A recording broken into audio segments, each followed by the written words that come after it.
एक समय की बात है। मोहसिनपुर नाम का एक बहुत ही खूबसूरत गांव हुआ करता था। इस गांव में दो भाई रहते थे, आदिल और जहीर। आदिल बहुत अमीर आदमी था। उसके पास धन संपत्ति की कोई कमी नहीं थी। दूसरी ओर उनका छोटा भाई जहीर बहुत गरीब था। वह किसी तरह अपने परिवार का भरण पोषण करने के लिए पूरे दिन अपने छोटे से खेत में काम करता था। माता पिता दोनों की एक दुर्घटना में मृत्यु हो गई। अपने माता पिता की मृत्यु के बाद आदिल ने चालाकी से अपने माता पिता की सारी संपत्ति और जमीन पर कब्जा कर लिया और जहीर को केवल जमीन का एक छोटा सा टुकड़ा दिया ताकि वह किसी तरह अपना गुजारा कर सके। लेकिन इतनी दौलत पाकर भी आदिल खुश नहीं था और अब उसकी नजर अपने छोटे भाई जहीर की जमीन पर थी। वह किसी भी कीमत पर उसकी जमीन पर कब्जा करना चाहता था, क्योंकि जहीर की जमीन बहुत उपजाऊ थी, जिसमें बिना खाद और ज्यादा मेहनत के अच्छी फसल पैदा होती थी। इसी जमीन के जरिए अपने बेटे रमेश को शहर में पढ़ा रहा था।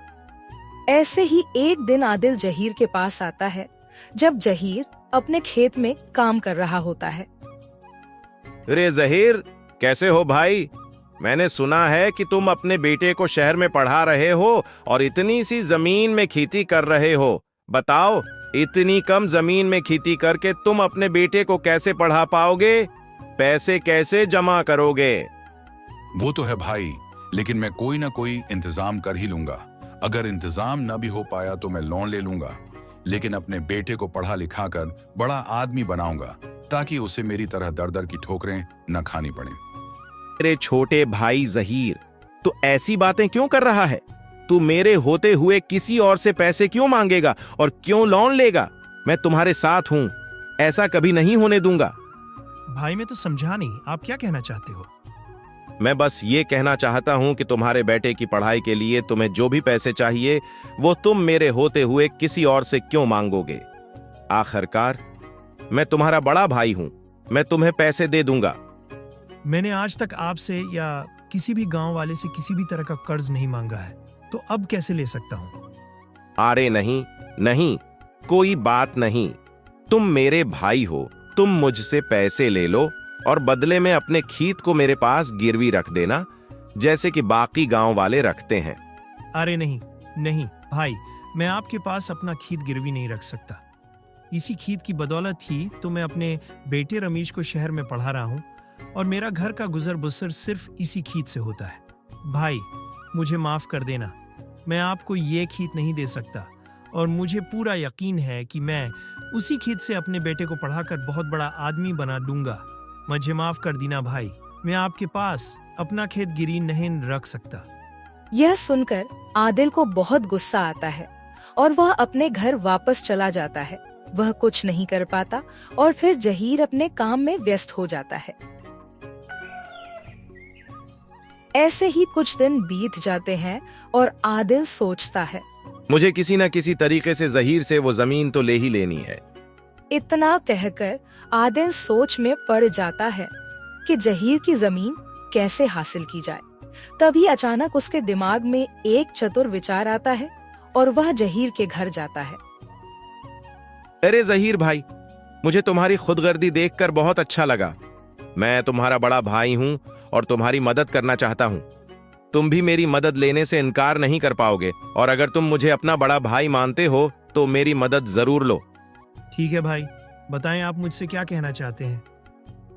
तुम चाहो तो मुझसे पैसे मत लो और न ही तुम्हारी जमीन मेरे पास गिरवी रखो। तुम एक काम करो, जो गांव के दूसरी तरफ मेरी एक जमीन है वो तुम्हारी जमीन से 4 गुना बड़ी है। तुम कुछ दिन उस है जमीन पर खेती कर लो, इससे तुम्हें काफी मुनाफा होगा और इससे तुम अपने बेटे की पढ़ाई पूरी कर पाओगे। और बदले में जब तक मेरी जमीन तुम्हारे पास रहेगी तब तक तुम्हारी जमीन मेरे पास रह जाएगी। न चाहते हुए भी जहीर वह अपने बड़े भाई आदिल पर विश्वास करता है। अच्छा ठीक है भाई, मुझे मंजूर है।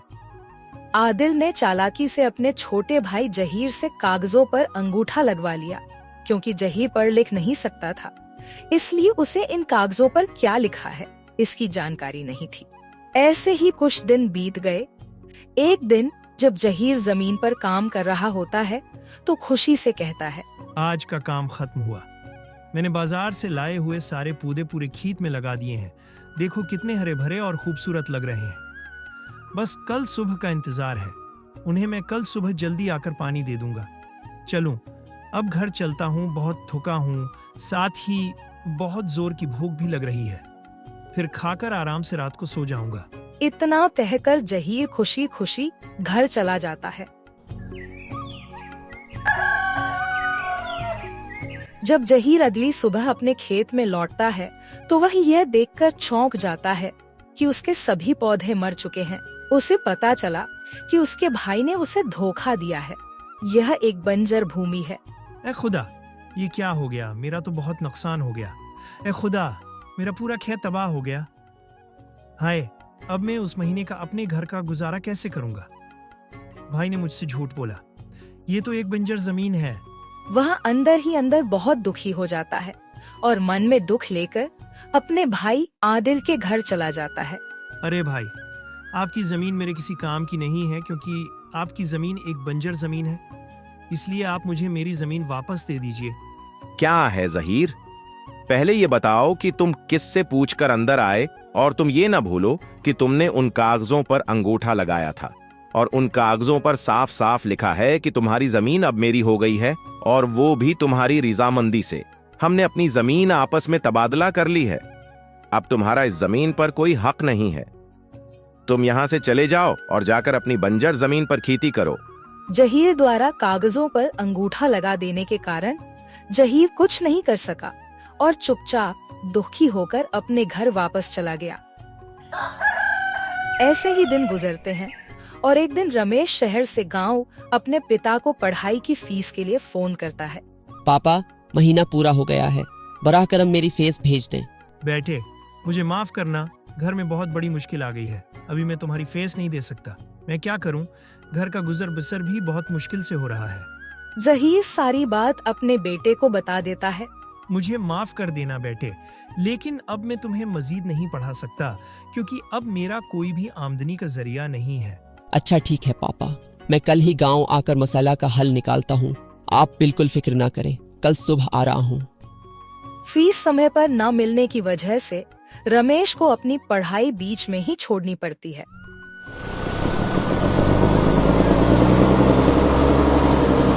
अरे वाह भाई वाह, गांव का माहौल कमाल का है। शहर में रहकर सिर्फ आलूदगी ही आलूदगी है, लेकिन यहाँ कितना साफ सुथरा माहौल है। घर पहुँचने के बाद जहीर अपने बेटे रमेश को सारी सच्चाई बता देता है कि कैसे आदिल ने उसकी जमीन पर कब्जा कर लिया था। पापा, मेरे पास एक तरीका है, जैसा मैं कहूँ वैसा करें। रमेश सारी योजना अपने पिता जहीर को बता देता है। फिर दोनों रात होने का इंतजार करते हैं। रात के 11 बज चुके थे। पूरा गांव सो रहा था। तभी दोनों बाप बेटे एक एक मिट्टी का घड़ा लेकर अपने घर से बाहर निकलते हैं और अपने खेत की ओर चल पड़ते हैं। खेत पहुंचकर दोनों बाप बेटे घड़ों को अलग अलग जगह खुदाई करके दफना देते हैं। अगले दिन पूरे गांव में यह चर्चा होने लगती है कि खेत की खुदाई के दौरान जहीर के खेत से सोने से भरे 2 घड़े निकले हैं। गांव के हर कोने में सिर्फ जहीर की ही बात हो रही होती है। अरे भाई, तुम लोगों ने सुना, आज जहीर के खेत से 2 सोने से भरे घड़े निकले हैं। हाँ भाई, मैं खुद देखने गया था। सचमुच 2 घड़े निकले हैं, वो भी सोने के सिक्कों से भरे हुए।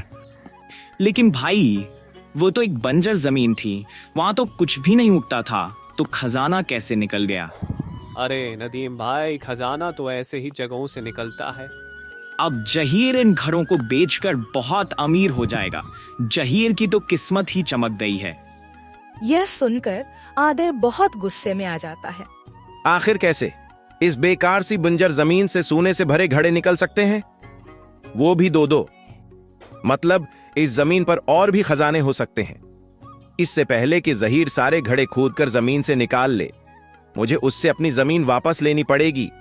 आदिल तुरंत गुस्से में जहीर के घर जा पहुंचता है। अरे जहीर भाई, मुझे मेरी जमीन वापस चाहिए। तुम मुझे मेरी जमीन वापस दे दो और तुम अपनी जमीन वापस ले लो। भाई, हमने तो वो जमीन आपस में बदल ली थी ना। और अब आपकी जमीन मेरी है और मेरी जमीन आपकी। और आप ही ने तो मुझसे कागजों पर अंगूठा लगवाया था, तो अब आप मुझसे वो जमीन क्यों मांग रहे हो? अरे मेरे प्यारे छोटे भाई, मैं तो उस दिन तुमसे मजाक कर रहा था ताकि तुम इस जमीन पर मेहनत करो और फसल लगाकर अपने बेटे को आगे तक पढ़ा सको। अब मुझे तुम मेरी जमीन वापस कर दो। रमेश आदिल की सारी बातें सुनकर कहता है, आपको आपकी जमीन वापस मिल जाएगी, लेकिन मेरी एक शर्त है, वो आपको माननी पड़ेगी। क्या शर्त है? क्या शर्त है? अरे रमेश बेटे, मुझे तुम्हारी सारी शराइत मंजूर हैं, बस तुम मेरी जमीन मुझे वापस कर दो। आपको हमारी जमीन वापस करनी होगी और साथ ही साथ जमीन लेने के लिए आपको हमें 10 लाख रुपए भी देने होंगे, तब हम आपको वो जमीन वापस करेंगे और ये सब कागजों पर लिखा जाएगा। यह सुनकर आदिल दिल ही दिल में सोचता है, अरे उन दोनों बाप बेटे को क्या पता वो सोने के सुकों की कीमत, बेवकूफ कहाँ के। मैं इन सुकों को बेचकर एक दिन करोड़पति बन जाऊंगा। हाँ हाँ बेटे, हाँ हाँ, मुझे तुम्हारी सारी शराइत मंजूर हैं। मैं कल ही तुम्हें पैसे दे दूंगा और तुम्हारे कागजों पर साइन भी कर दूंगा। अगले दिन आदिल कागजों पर साइन कर देता है और साथ ही जाहिर को सूटकेस से भरे 10 लाख रुपए दे देता है। सारा काम पूरा होने के बाद आदिल तुरंत अपने नौकर गोवर्धन को अपने खेत में ले जाकर कहता है, सुनो गोवर्धन, पूरा खेत खोद डालो और मुझे फौरन सोने से भरा घड़ा निकाल कर दो। जी हुजूर। गोवर्धन खेत की खुदाई शुरू कर देता है। आहिस्ता आहिस्ता वो पूरा खेत खोद डालता है, लेकिन उसे कुछ नहीं मिलता। यह देखकर आदिल बहुत परेशान हो जाता है। गोवर्धन, कुछ मिला? नहीं हुजूर, मैंने तो पूरा खेत खोद दिया है, लेकिन मुझे अभी तक कुछ भी नहीं मिला। क्या? ऐ खुदा, ये क्या हो गया? यहाँ तो कुछ भी नहीं मिला। मतलब इन दोनों बाप बेटों ने मुझे बड़ी चालाकी से ठग लिया, साथ ही साथ जमीन के मेरे से 10 लाख भी ले लिए। मैं तो बर्बाद हो गया। रात की अंधेरे में आदिल अपने आप को कोसने लग जाता है। तो दोस्तों, आपने देखा कि जो दूसरों के साथ बुरा करता है, आखिरकार उसके साथ बुरा ही होता है। और हाँ, रमेश ने दोनों घड़ों में नकली सोने के सिक्के डाले थे, जो वह शहर से लाया था। वीडियो को लाइक करें और हमारे चैनल को सब्सक्राइब करना ना भूलें। धन्यवाद।